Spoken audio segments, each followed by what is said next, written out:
The Graziadio School of Business and Management at Pepperdine University proudly presents the Dean's Executive Leadership Series.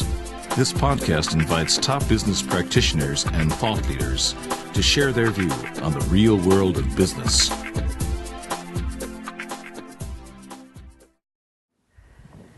Well, I've got a few questions for Bruce just to touch on a couple of topics that he didn't hit on in great detail in his remarks, and then we will open it up so that you have plenty of time to ask your questions as well. And so I'm going to start with the sort of question of the day and get it off the table, but just related to the strike. And I know there's limits to what you can talk about because I think there's a media blackout from your perspective on that. But in terms of where that is and where it's going, what do you see is going to happen to bring that to conclusion in any time in the near term, and kind of what are the major issues around that are going to have to be worked through? There is a press blackout, so I actually am very limited in what I can say. Having said that, we're really encouraged by the progress that was made in the last 10 days with the Directors Guild. We are optimistic that we will be able to sit down and begin informal conversations with the writers tomorrow. What happens beyond that, I can't share, but or I frankly don't know. But the template and the groundwork that was done by the directors in their 3 weeks of negotiations certainly leads us to believe that there is a formula that can work for all of the guilds that have an interest in this. To cut through it, the three issues that are the most relevant and certainly the ones that are the most talked about are how the guilds are compensated when the studios download their product on the internet for ownership by the consumer. What is their share of revenue in that downloaded product? The second bucket is how do we share revenue with the guilds when product is streamed online, not for ownership, but is streamed online on an ad-supported basis? And then finally, and probably the most relevant for what I was talking about, is what is the guild jurisdiction for original content that's produced for broadband? And you can go online and go to the DGA site and read what the model is that was developed with the DGA to handle jurisdiction in particular. But essentially, when programming costs a certain price point, once you get to that price point, then that kind of content is covered by the DGA, where we are obligated to hire DGA, pay Pt.2, pension, health, and welfare. Everything else is up for negotiation. They did not negotiate minimum compensation, but they do have jurisdiction once the price point of that original production exceeds a certain level. So we're hopeful that that template will move us forward in a much more positive way with the writers than we got to back in December. Obviously, a work stoppage isn't good for anybody, and it's in all of our best interest to sit down and figure this out and get everybody back to work. So. Just from a planning perspective, from a risk assessment, kind of business continuity perspective, how do you in your industry and at Warner Brothers sort of plan for and prepare for something like this that could happen? Clearly, it's not anything any of us want to see in our organizations, but we all do risk assessment of major things that could stop or influence our business continuation. So talk a little bit about sort of how you plan for that from a more strategic perspective, sort of independent of this particular incident. Well, this was not unexpected. Yeah. Certainly the smoke signals had been out there for many, many months, so we knew this was coming. You accelerate your production, whatever it is you're manufacturing, in our case, it's television shows, you accelerated as much of that as you could. That was very, very minimal at the time.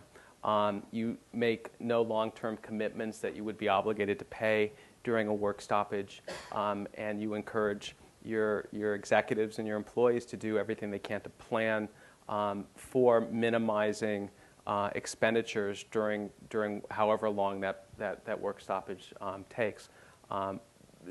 However, when you are in the business of manufacturing television programs and there's a work stoppage that doesn't allow you to produce television programs, there's going to be an impact.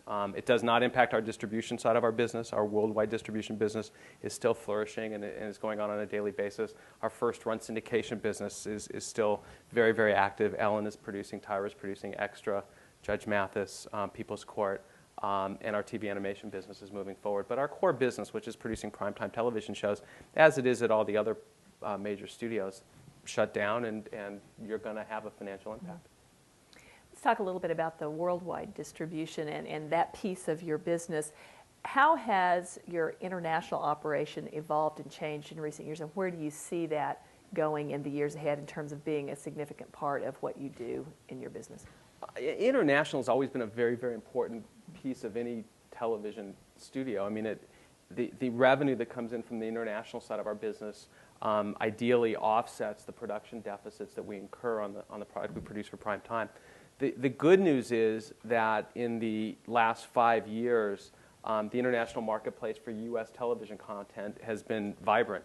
Part of that is due to nothing that we've done, which is simply the devaluation of the dollar creates a situation where the international revenue is that much more valuable when it comes over here. So that certainly has helped us on the international side. It doesn't help clearly on the domestic side.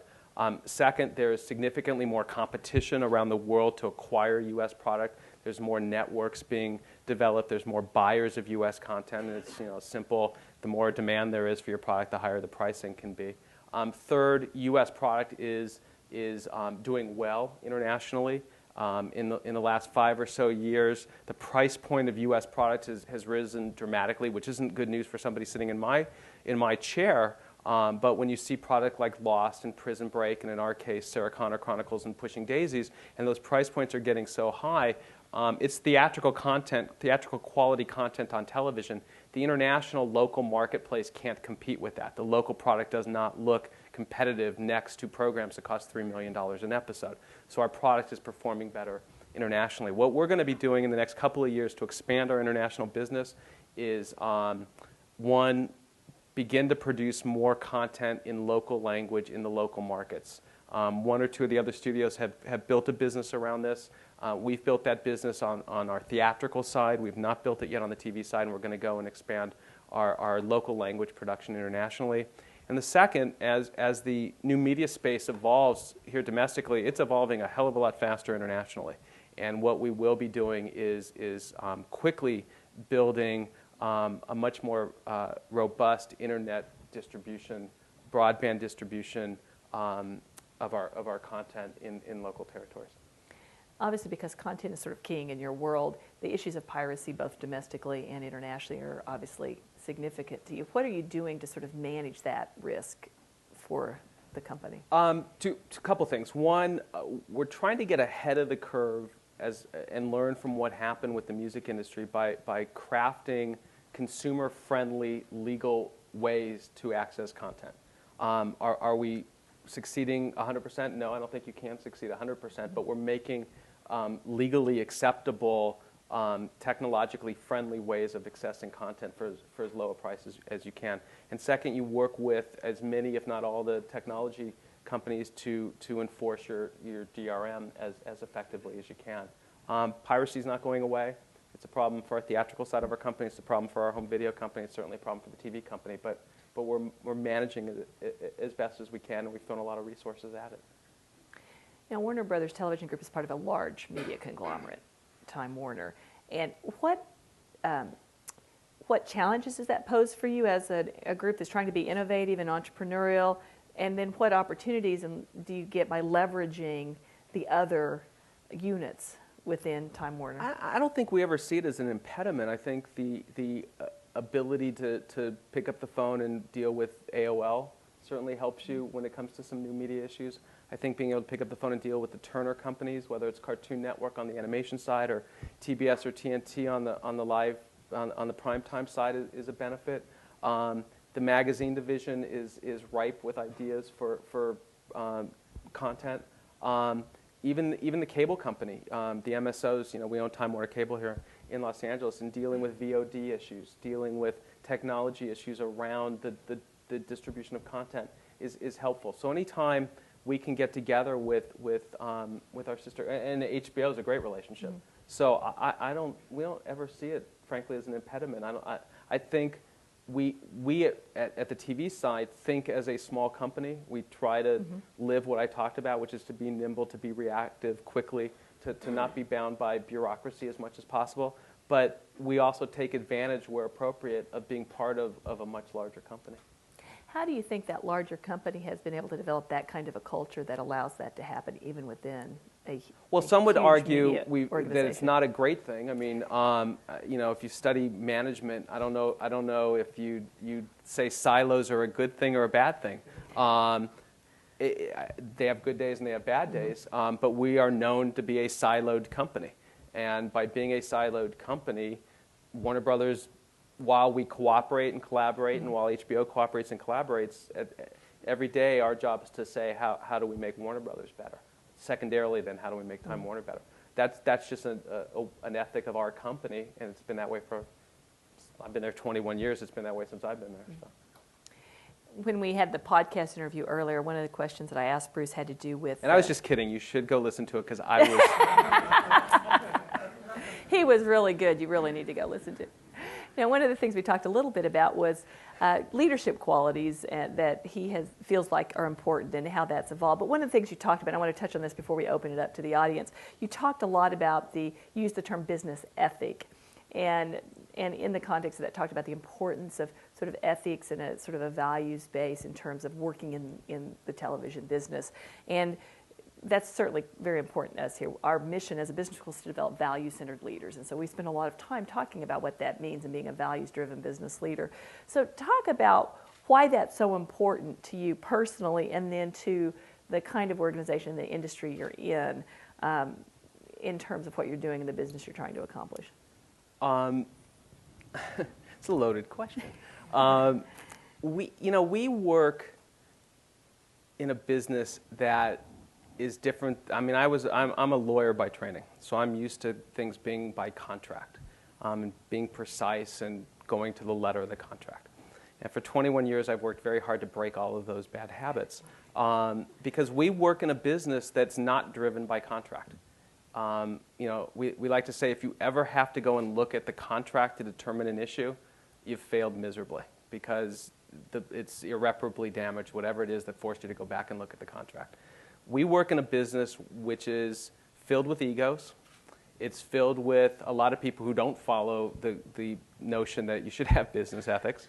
And yet we work in a business that's driven by handshakes and verbal agreements and contracts that are just simply never signed. And if you craft a relationship as an executive, or more importantly, if you craft a reputation as a company that is one that can be trusted, that is one whose word is good and will be followed through thick or thin, and I mean that because that's not just an individual reputation, it's also a company reputation.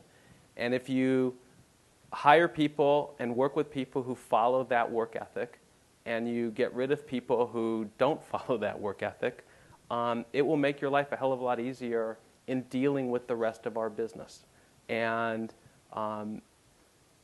you got to be able to shake somebody's hand in a room and close a deal, and then let the lawyers figure out how to document the paper. Because if you ever have to go look at that paper, you screwed up.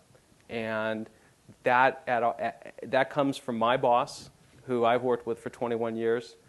He has surrounded himself with people who follow that and believe that. I've tried to follow in his footsteps as we build our television team, and have worked with the same. Part of Warner Brothers is I've been there 21 years, and I'm relatively the new kid on the block. If you look in my building, most of the guys and women have been there far more than 20 years, and there's a reason for that. We attract a type of person who gets along. I mean, there's a culture there. There's a culture at the other companies too, for good or for bad. And if I had been, I get asked a lot now. I get asked by my kids because they're that age, advice. And the one piece of advice I always give is, go find a place where your personality and your work ethic fits. I'm pretty good at what I do, and I would have failed at several of the other companies. And there's people who are very good at what they do and are successful at those other companies who would have failed at our company. Not for good, not for bad. It's just different. And we have found a group of people who all seem to be on that same level playing field from a work ethic standpoint. And I like that. That's a nice place to work, and that's a nice environment within which we succeed. And when somebody at our company says, done, I agree, it's done, and it doesn't matter what the paper, I mean, it does matter what the paperwork says, that's trite, but you shouldn't have to go look at the paperwork to figure out what did you just agree to. Well, it speaks to how critical the sort of the hiring process and then your development process in an organization is to nurture people into the culture and into the organization that you're a part of. So I appreciate you sharing that. That's really helpful. Well, what I want to do is open the floor to questions, because I know we've got people that would love to pick Bruce's brain about some things. We've touched on a lot of things sort of at a minimal level, so we'll see if we can dig down a little bit. We've got a question back here. I was wondering, you talked a little bit about silos, and you also talked a little bit about how certain groups are facing some of the same challenges. To what extent is your strategy aligned with the theatrical film side of Warner Brothers? A little bit different. I think that the theatrical side is more focused, appropriately so, on transitioning from the packaged goods of DVDs to digital downloading. How do you manage the transition from a analog business of walking into a store and buying a piece of packaged goods?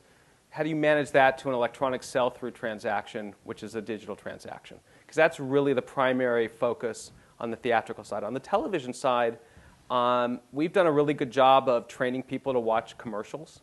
Now, mind you, most people fast forward with TiVo, but it's still an advertiser-supported model, an advertiser-supported medium. So we're focused more on how to transition from an analog, linear, come watch NBC Thursday night at 8 o'clock, you'll watch the 8:30 show, you'll watch the 9 o'clock show, a very linear model, to, over the next 5, 10, 15, 20 years, how do we manage the transition to a digital model, much more on demand, but we believe much more on an advertiser-supported basis. So those two are a little different. The second part of that question, which you didn't ask, but the silo piece, our view doesn't bump up against, but isn't always consistent with Turner, for example, because they're a very network-centric model. So you have to think in terms of, am I thinking as a network, or am I thinking in terms of a content supplier? You know, I've been trained after 21 years at Warner Brothers to think as a content-centric executive. If I had worked at ABC or NBC or TNT for the last 21 years, I'd be thinking as a network-centric model. And a network-centric model is challenged, is threatened by a disaggregating technology. And on-demand is a disaggregation technology. Networks are all about aggregating content. If you're ABC, NBC, CBS, Fox, or TNT, or USA, you're about aggregating content and bringing people into your tent. If you're in the content side of the business and you take this out to its extreme, that's a disaggregation model of VOD. And those don't necessarily dovetail together. They're oftentimes in conflict. So even within a company like ours, you will see two different sides of the discussion. And again, it's healthy because you need to figure it out. You know, you can't stick your head in the sand and say, oh no, you know, that's not going to happen. You need to figure it out. Okay, right back here. This is an insider question right here. You mentioned TMZ twice in your speech, and TMZ, of course, is notorious for exposing shortcomings of celebrity set. How do you manage the relationships, considering that some of these people actually do shows and movies for the studio? So how do you manage it so that you don't get an angry phone call from George Clooney or somebody? Ideally, it's church and state. I mean, if we're doing our job right, it's church and state. Honestly, though, before who made the anti-Semitic comments? Mel Gibson. I did get a call. It was early on. I did get a call. We have the story. What do? I did the appropriate thing, which was pass the buck to my boss. And I called him and said, okay, what do? And he said, you got to run it. So I'm hopeful, given that our company's core heritage goes back to Time Inc., I'm hopeful that we maintain church and state. We have not yet faced the George Clooney situation, but I'm hopeful, and I would certainly come out on the side of church and state, and, you know, you got to do it. Here. Yeah. Mm-hmm. First, thanks for coming to do this. This is great. My pleasure. I always wanted to see what Pepperdine looked like. It looks. By the way, I went to USC. We had the exact same view all 4 years that I was there. I got to tell you. As I said to Scott, ours was a mural on the side of the wall. Damn, how do you guys ever go to class? You mentioned being nimble and responding and reacting. I was curious, do you have any maybe formal or structure, do you have a structure for strategic planning, for doing scenario forecasting or environmental scans? And is that a constant process, or how? We have a strategic planning department, which is a full-service department that works for all of the core businesses at the company. We also have executives within. A good strategic planning department is one that you don't stay there more than 2 or 3 years. You move into one of the line jobs.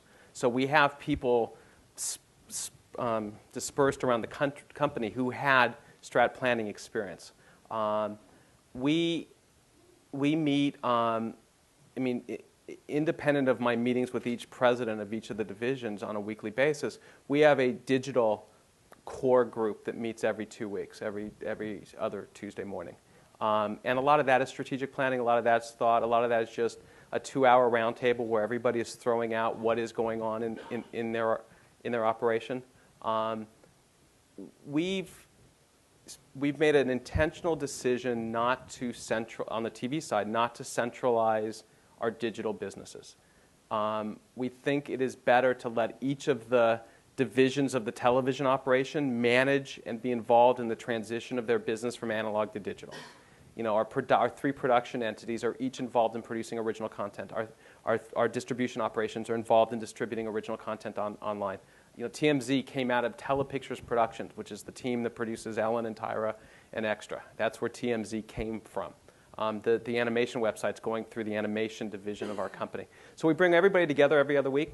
They all throw out ideas. They all talk about what they're working on. It's a brainstorming session. My favorite part of it is we have guest speakers come in and explain all this. I mean, I didn't know what a wiki was until not too long ago, and somebody came in and did a whole, I kept reading this going, okay, circle, I'm 50, I don't know what this means, circling and saying, somebody come explain this to us. So it's as much educational as it is brainstorming.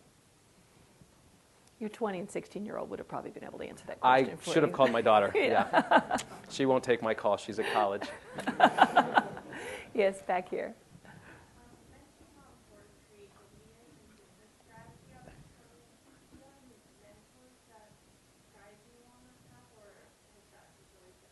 No, my boss, Barry Meyer, couple of things. One, because we never owned a broadcast network, we were, and our core business is producing content for broadcast networks, we had to figure out different business models to make ourselves attractive to these broadcast networks. When the financial interest and syndication rules were eliminated, and the broadcast networks were able to align with studios and therefore could become our competitors. When your buyers become your competitors, you're in a lot of trouble, and that's what happened to us. So we, by necessity, had to be as creative as we could in our deal-making process with our buyers and newfound competitors. So that really came from my boss. I've had the luxury of having a couple of mentors along the way who all were very creative and outside-the-box thinkers, which is a trite saying, but it's true. And I think I do my best to pass that along to the people we work with, but it comes from my boss.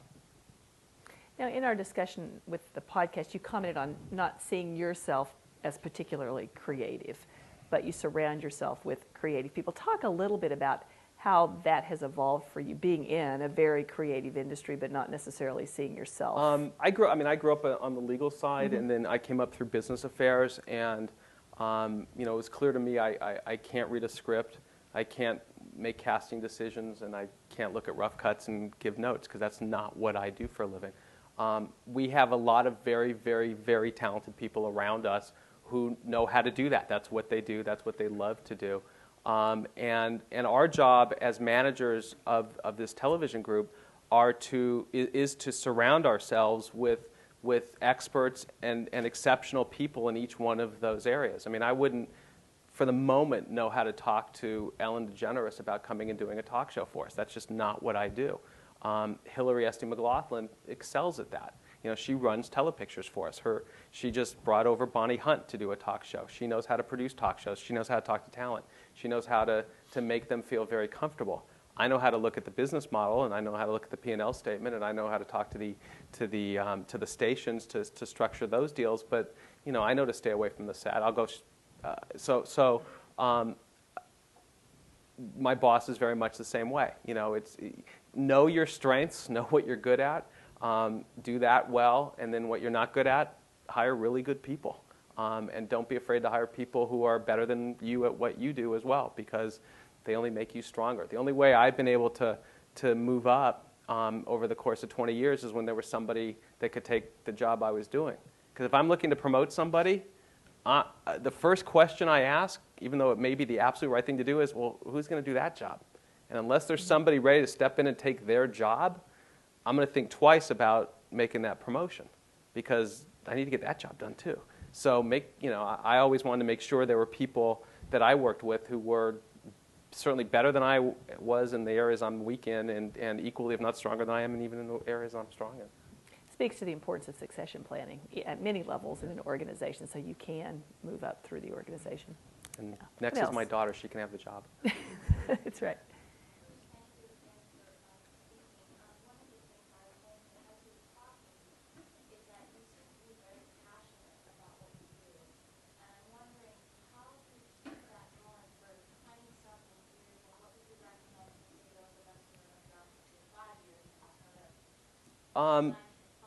One is really good media training. No, I'm kidding.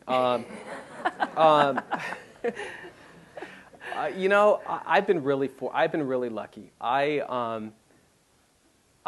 got bit with the bug when I was in law school. I was a tour guide at Universal Studios, and I remember watching the people on the tram and watching their faces. And you drive down the street and show them a styrofoam rock from the $6 Million Man, and they'd pull out their cameras and take a picture. And it's just like that moment just said, okay, there's something magical about the entertainment business.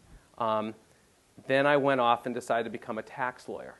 And I spent 6 months I studied accounting at SC. I went to UCLA and studied tax law, made fun of all my friends who were taking entertainment law courses. And I spent 6 months as a tax lawyer and realized I'd made the most horrific mistake of my life. So every day I think about how much my life would be miserable if I was still a tax lawyer, and that'll make you passionate about doing television. I also, I get to work at a place that I really, really like, with people that I really, really like. Granted, the last 12, 14 weeks have been rather stressful for all of us, so it's been a tough time. But up until the writer's strike, we live a very charmed existence. I mean, we get to make television shows. And if you don't step back and realize that this is playtime and this is fantasy land and there's a lot of other jobs that suck a lot more than this, how are you not going to realize that? So that's number one. Number two, I love all this new media stuff. I am passionate about that. I do think that's a really fun part that I get to play, because I have a relatively senior role in an exciting time in our business, and I get to have an impact and make ask some questions and make some decisions about where we're headed with that, and that's fun. That's inspiring. And finally, we work with a really cool group of people, which makes it fun to come to work every day. So.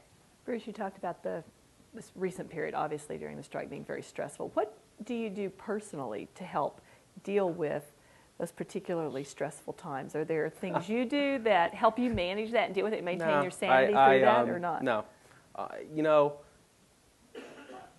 People are out of work. People are losing a lot of money.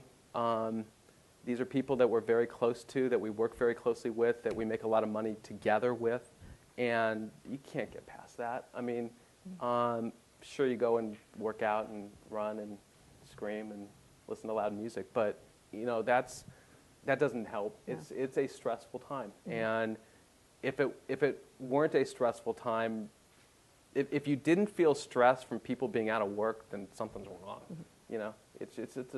It's an unhealthy time for all of us. So we need to figure out a way to get past those. No, thank you for sharing that. Let's take one more question, and we need to wrap up here. But yes. Okay, I have a more programming-centric question. Sure. You talked about how, once everyone goes back to work, there's all this programming ready for production on your end. And I guess from a storytelling standpoint, it's been kind of documented how the reality show framework and the cost structure works, and how it's a lot more cost-effective for the studios. But you also talked about in the beginning how production costs are going up. So I was hoping maybe you could touch on maybe where you see the future of content and storytelling going. It's more cost effective for the networks, not for the studios. You got to separate a little bit the networks and the studios, because the studios don't make a lot of money off of non-scripted programming. The non-scripted programming is primarily owned by the broadcast networks or by independent companies like Endemol or the company that owns American Idol. So it's as a content supplier, as a studio, it's in our best interest to get back to the scripted business, where we make money is selling our product internationally, is selling our product on home video, is keeping our scripted programming on broadcast networks for as long as possible. In 1988, the last Writers Guild strike, there was a shift towards a greater percentage of content being unscripted. Cops came out of the 1988 strike. It's certainly realistic, and I think we already have one in American Gladiator, that more non-scripted programming will come out of the 2008 strike. But broadcast networks want scripted programming because it is more, with the rare exception on the non-scripted side, it's far more valuable to the advertisers. It's an environment that the advertisers want to advertise in. And at the end of the day, when people ask what you do for a living, when I'm in a cynical mood, I say, our job is to fill in the time in between the commercials, because that's what we do. We're there to bring eyeballs to watch the commercials. So you want to do content that has the highest value for the advertiser, and that's primarily scripted content.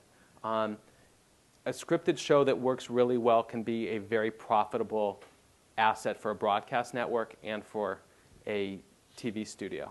What you're going to find, though, is that the networks, because the price points are escalating so quickly on the scripted side, they're having to manage a portfolio of non-scripted and scripted to bring their average cost of programming down. I don't foresee a day where they go to 100% non-scripted, because that's not necessarily what the consumer wants. It's certainly not what the advertisers want. So you'll see a blend. You'll see a blend as a reaction to the strike, but also you'll see a blend as a reaction to the escalating costs, so that they can average down their programming cost budget. As we kind of conclude our discussion here, I want to ask one question kind of in closing. We certainly have a lot of students and a lot of alums that have great interest in transitioning into the entertainment industry at some point in time.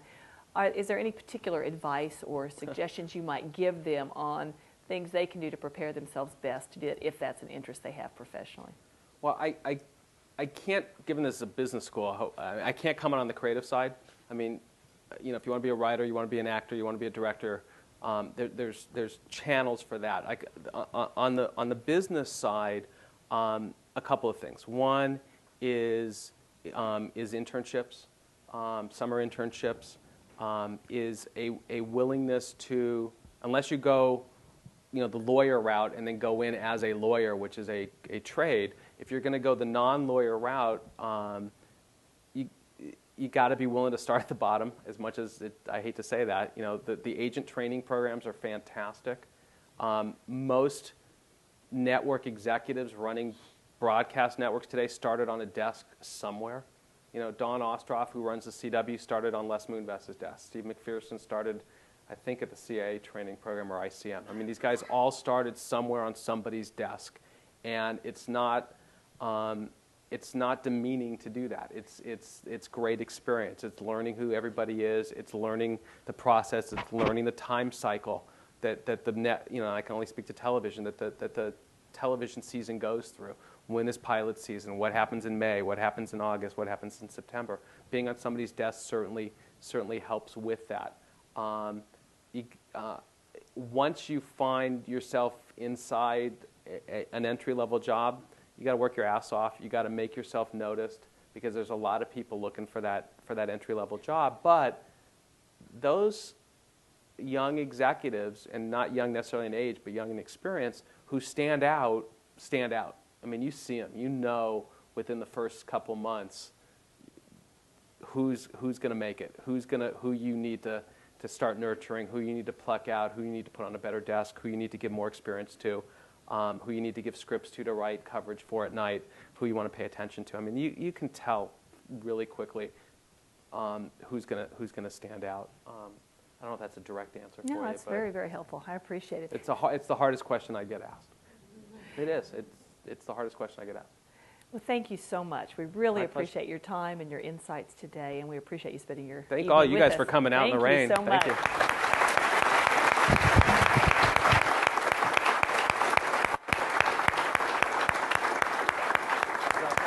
Great, yeah. Thank you all so much for joining us. We hope you'll come back on March 4th where we go from television to toys. So come back and join us with Robert Eckert.